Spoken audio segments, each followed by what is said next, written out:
Hello बच्चों, let's read the question.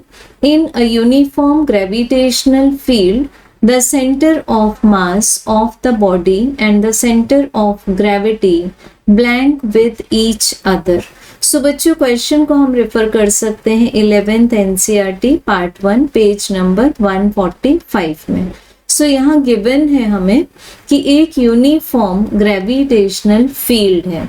सो बच्चों, uniform gravitational field का मीनिंग क्या हुआ? सबसे पहले तो कि जो ग्रेविटेशन फोर्स का इफेक्ट होगा वो हर पार्टिकल पर सेम होगा. So gravitational force effect will be same for every body.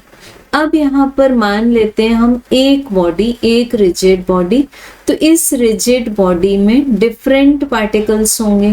ठीक, यहाँ पर डिफरेंट पार्टिकल्स हैं तो हर पार्टिकल के लिए ग्रेविटेशनल फोर्स का इफेक्ट सेम होगा.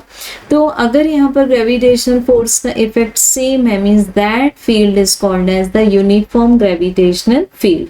सो इस केस में बॉडी का जो भी सेंटर ऑफ मास है, मान लेते हैं ये सेंटर ऑफ मास है, तो ये कोइंसाइड करेगा with the centre of gravity. It means क्या हुआ? Centre of gravity will overlap with centre of मास.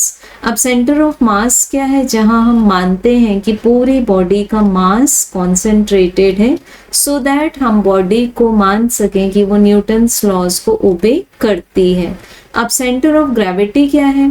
जहां से एक ऐसा पॉइंट जहां से बॉडी का पूरा वेट वर्टिकली डाउनवर्ड एक्ट करे. सो अगर ग्रेविटेशनल फोर्स यूनिफॉर्म है, सभी पार्टिकल्स के लिए सेम है, then we can say that CG and COM, that is center of mass, will lie on the single point. बच्चों, सो हम यहाँ बोल सकते हैं कि correct answer is option number 2. Thank you.